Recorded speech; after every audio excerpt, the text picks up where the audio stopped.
Di planet Ranyun, di sebuah desa kecil bernama Fallen Moon, hidup sebuah keluarga yang aneh. Hanya ada dua orang, seorang pemuda dan seorang anak kecil. Tak ada yang tahu bahwa pemuda itu adalah Wang Lin, seorang legenda yang pernah mengguncang dunia kultivasi. Namun kini, ia hanya seorang ayah. Langit biru membentang tenang. Di kaki Gunung Quilian, kehidupan berjalan damai. Seorang anak kecil bernama Wang Ping tumbuh dengan tubuh lemah, namun mata penuh harapan. Setiap hari, ia meminum obat pahit, karena di dalam tubuhnya tersisa kebencian dari masa lalu yang diciptakan oleh ibunya sendiri, yaitu Liu Mei. Malam hari, saat semua orang tertidur, Wang Lin duduk di samping anaknya. Petir muncul di antara alisnya. Dengan lembut, ia menekan dahi Wang Ping. Kabut hitam keluar perlahan dan dihancurkan tanpa sisa. Itulah kebencian yang hampir merenggut nyawa anaknya. 5 tahun berlalu. Wang Lin hidup sebagai tukang kayu, menjalani kehidupan biasa bersama anaknya, menjauh dari darah, menjauh dari pembantaian. Hanya untuk satu hal, memberikan kehidupan normal bagi putranya. Ada juga Sun Tai, satu-satunya teman lama Wang Lin. Setelah 3 tahun, Wang Lin di desa ini, dia menyusul untuk tinggal. Bersama menunggu sisa hidupnya berakhir. Berapa lama kau akan seperti ini? Tanya Sun Tai suatu malam. Dengan kekuatanmu, kau bisa menjadikannya kultivator hebat. Wang Lin terdiam, lalu menjawab pelan. Aku akan menemaninya. Satu siklus reinkarnasi. Tatapannya dingin. Aku tidak akan membiarkannya berkultivasi. Dunia kultivasi adalah jalan kesepian, penuh darah dan penyesalan. Aku sudah menjalaninya, dan aku tidak akan membiarkan anakku mengalaminya. Selama bertahun-tahun, Wang Lin hampir tak pernah menggunakan kekuatannya lagi. Ia hidup seperti manusia biasa, namun tanpa ia sadari, pemahamannya tentang hidup dan mati semakin dalam. Dulu, ia hanya memahami kematian. Kini, ia mulai mengerti arti kehidupan, dan dari ketenangan itu, daonya perlahan berubah. Waktu terus berjalan, 6 tahun berlalu tanpa terasa. Ada yang dilahirkan, ada juga yang mengalami kematian. Itulah kehidupan. Suatu hari, Sun Tai akhirnya mencapai akhir hidupnya. Di dalam rumah yang sunyi, hanya ada dua orang di sisinya. Wang Lin dan Wang Ping yang kini berusia 16 tahun. Wang Ping telah tumbuh tinggi dan tampan, matanya jernih, penuh ketulusan. Ia sudah mengerti banyak hal, termasuk satu hal penting. Ayahnya bukan orang biasa. Rasa hormat yang dimiliki Sun Tai tak pernah diucapkan, tak pernah ditunjukkan secara jelas. Namun itu berasal dari tulang, dari jiwa. Dan Wang Ping bisa merasakannya. Sun Tai terbaring lemah, napasnya tipis. Seperti lilin yang hampir padam. Ia menatap Wang Lin untuk terakhir kalinya. Tanpa kata, tanpa suara. Namun semua telah dipahami. Wang Lin berdiri diam, wajahnya tenang. Namun matanya menyimpan kedalaman yang tak terukur. Lalu ia berkata pelan, aku akan memenuhi janjiku. Di luar, angin berhembus perlahan, seolah-olah satu siklus kehidupan telah berakhir, dan yang lain akan segera dimulai. Tak ada yang bisa lari dari hidup dan mati. Di saat terakhirnya, Sun Tai tersenyum damai. Tatapannya menembus waktu, seolah kembali ke masa lalu. Jarak antara hidup dan mati ternyata sangat dekat. Itulah kata terakhirnya. Dan kemudian, napasnya berhenti di sampingnya. Wang Ping tak mampu menahan air mata. Untuk pertama kalinya, ia menangis. Kehilangan sosok yang telah ia anggap sebagai kakek. Namun Wang Lin tetap diam. Bukan karena ia tak peduli, tapi karena ia sudah terlalu sering melihat perpisahan. Sun Tai dimakamkan di belakang desa, tanpa tubuh, karena tubuhnya telah menjadi abu yang disimpan oleh Wang Lin. Sebuah janji yang harus ditepati. Di batu nisan itu tertulis, makam Sun Tai, diukir oleh cucunya, Wang Ping. Waktu berlalu, Wang Ping tumbuh dari anak lemah menjadi pemuda yang kuat. Namun satu pertanyaan selalu ada di hatinya.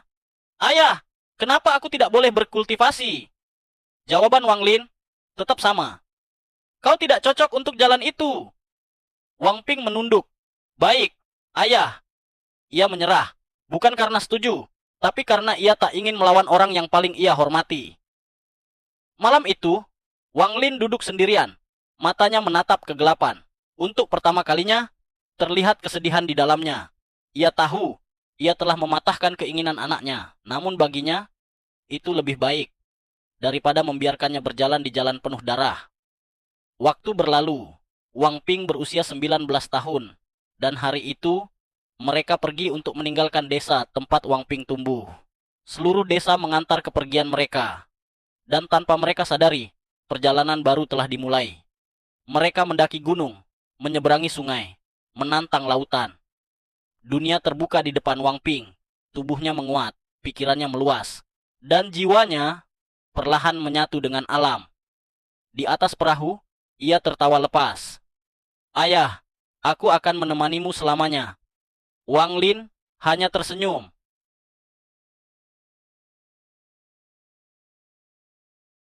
8 tahun berlalu lagi. Wang Ping telah berubah. Dia mulai menyamai karisma dan ketenangan Wang Lin. Di puncak gunung Quilian, sebuah pedang terbang melintas. Seorang kultivator menembus langit. Itu abadi? Tanya Wang Ping. Wang Lin menjawab, ya. Keinginan lama kembali muncul. Ayah, aku ingin berkultivasi. Namun jawaban itu tetap sama. Kau tidak cocok. Beberapa saat, di dalam kereta yang sunyi, Wang Ping ingin mencoba sekali lagi. Namun akhirnya, ia menunduk. Baik, ayah. Di antara mereka, ada dua hati. Satu ingin melindungi, satu ingin melangkah. Dan keduanya, diam dalam takdir masing-masing. Wang Lin menatap keluar jendela kereta diam tanpa kata. Dengan raut wajah yang sedih, memikirkan segalanya. Beberapa saat kemudian, keheningan pecah. Wang Ping merenung dan berbicara, ayah, aku salah. Wang Lin hanya tersenyum. Hangat, namun menyimpan kesedihan yang tak terlihat. Setelah perjalanan dengan kereta akhirnya mereka sampai di kota Fastwater. Kota besar yang ramai, penuh kehidupan, berbeda jauh dari gunung dan sungai yang mereka lalui selama bertahun-tahun. Wang Ping terpesona. Sejenak, ia melupakan semua kegelisahannya. Mereka duduk di sebuah restoran. Namun, ketenangan itu tidak bertahan lama. Ada 3 orang di seberang meja restoran. Mereka satu pria paruh baya, satu lagi pria muda bernama Yun Wu Peng, dan satunya wanita muda bernama King Yi. Seorang pria muda bernama Yun Wu Peng berpakaian mewah mulai mencibir, menghina penampilan Wang Ping, merendahkan dirinya sebagai orang desa. Awalnya, Wang Ping diam. Namun ketika hinaan semakin menjadi, ia membalas dengan tenang, tapi tajam. Situasi memanas. Kultivator formasi inti pria paruh baya menyerang Wang Ping. Sumpit melesat, cukup untuk menghancurkan lengannya. Namun, sebelum menyentuhnya, sumpit jatuh ke tanah. Wang Lin hanya mengangkat pandangannya. Dalam sekejap, seorang kultivator hancur hanya oleh tatapan, tanpa teknik, tanpa gerakan, hanya aura. Seluruh ruangan terdiam. Dan untuk pertama kalinya, kini mereka sadar, pria sederhana di depan mereka bukan kultivator biasa. Mereka ketakutan. Seorang gadis bernama King Yi maju dengan hormat. Ia meminta maaf dan memperingatkan Wang Lin dan Wang Ping untuk segera pergi karena bantuan akan datang. Namun, Wang Ping justru tersenyum santai. Senyumnya membuat King Yi tersipu. Tak lama, 3 tetua keluarga Sun tiba. Aura mereka menekan, mereka berada pada ranah Nesen Soul. Pria tua yang terluka langsung mengadu, namun sebelum situasi memanas, Wang Lin berdiri. Ping Er, ayo kita pergi. Seorang tetua mencoba menghalangi, namun satu langkah Wang Lin. Dalam sekejap, pikiran mereka bergetar. Seolah jiwa mereka diinjak, tanpa teknik, tanpa energi, hanya aura. Mereka mundur, tak berani menghalangi. Wang Lin pergi dengan tenang. Wang Ping mengikuti, sambil tersenyum pada King Yi. Kemudian sebelum mereka menghilang, Wang Lin berbicara pelan pada semua orang. Sekali ini saja. Satu kalimat itu membuat seluruh keluarga Sun gemetar. Di jalan, Wang Ping bertanya, ayah, kau mengenal mereka? Wang Lin menjawab, ayah pernah berjanji untuk melindungi keluarga itu selama 100 tahun. Wang Lin tersenyum tipis. Gadis tadi tidak buruk. Wang Ping langsung tersipu. Tak lama, mereka menetap di Fastwater City. Namun, di balik ketenangan itu, keluarga Sun terguncang hebat. Di aula utama, para tetua berkumpul. Seseorang memaksa 3 Nasen Soul mundur hanya dengan 1 langkah. Pasti kultivasi orang itu ada di transformasi jiwa. Mereka mulai gelisah. Semua mengarah pada satu nama untuk ditanyakan. Orang itu King Yi, karena dia yang berada di sana dan melihat kejadian yang menguncang itu. Namun ia memilih diam dan diusir. 3 hari kemudian, di keluarga Sun, Sun Qiming tiba. Kultivator kuat tahap transformasi jiwa. Dia bertanya, "Di mana orang itu?" Orang-orang dalam keluarga ini tidak tahu arti bisa menghancurkan inti hanya dengan 1 tatapan, tapi dia sangat sadar. Meskipun dia bisa melakukannya, dia tidak bisa menyebabkan 3 penggarap Nasen Soul mundur hanya dengan 1 langkah tanpa menggunakan mantra. Udara di Fastwater City terasa berat. Keluarga Sun akhirnya menemukan jejak Wang Lin dan putranya. Di tengah perjalanan, seorang penatua berjubah hijau terus mengeluh. Ketua keluarga, orang itu terlalu sombong. Dia bahkan berkata, "Sekali ini saja." "Diam!" bentak Sun Qiming.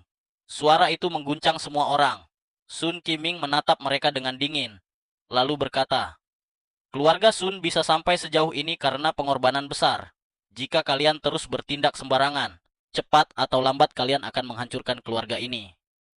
Di sampingnya, Yun Wupeng hanya tersenyum tipis. Sebagai anggota keluarga Yun dari Cloud Sea, ia terbiasa diperlakukan bak bangsawan. Hampir tak ada yang pernah berani menyinggungnya.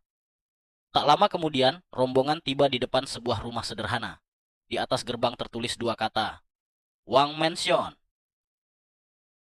Sun Qiming mengerutkan kening, dan dia berbicara. Sun Qiming dari keluarga Sun datang memberi salam kepada rekan kultivator. Tak lama, seorang bocah pelayan keluar. "Tuan memerintahkan kalian pergi."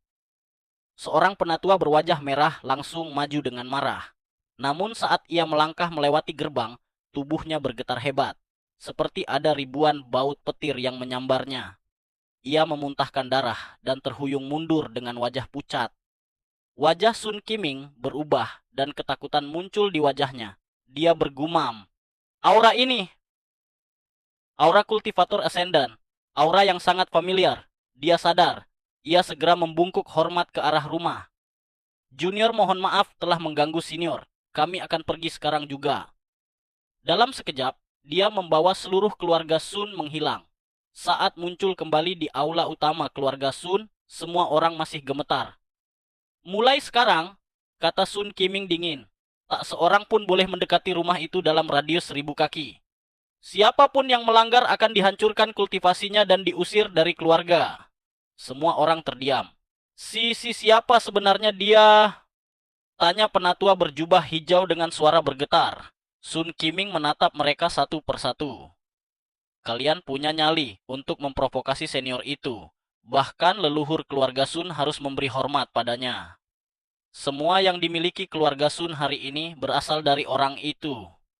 Ruang aula menjadi sunyi. Semua wajah langsung pucat dan ketakutan. Satu nama muncul di benak mereka. Nama itu adalah Shu-mu. Orang yang mengguncang seluruh planet, orang yang menghancurkan keluarga Huan. Orang yang membuat keluarga besar lain tak berani ikut campur. Di sisi lain, di dalam kamar sunyi, Yun Wufeng memarahi Qing Yi. "Itu semua salahmu," bentak Yun Wufeng. "Kalau bukan karena dirimu, aku tak akan menyinggung putra Shu-mu." Qing Yi tak menjawab. Namun tiba-tiba, matanya membelalak. Ia menatap ke belakang Yun Wupeng. Sebuah petir menyambar. Saat Yun Wupeng berbalik, pandangannya langsung gelap. Tubuhnya roboh ke lantai dan kemudian mati. Wang Lin muncul dari bayangan. Tenang, dingin, dan berbicara pelan. "Habiskan hidupmu bersama Wang Ping. Aku akan memberimu kultivasi Nasen Soul." Tubuh Qing Yi gemetar. Dia hanya bisa mengangguk pelan. 3 hari kemudian, Wang Ping meninggalkan kota. Bersama Qing Yi, ia memilih jalannya sendiri. Tidak memilih kedamaian, ia memilih dunia, petualangan, takdirnya sendiri. Malam saat putranya pergi, Wang Lin minum sendirian. Untuk pertama kalinya lebih dari 800 tahun, ia mabuk. Dan untuk pertama kalinya pula, ia tampak menua. Tahun demi tahun berlalu, tak ada kabar, tak ada pertemuan. Hanya seorang ayah yang diam-diam menunggu.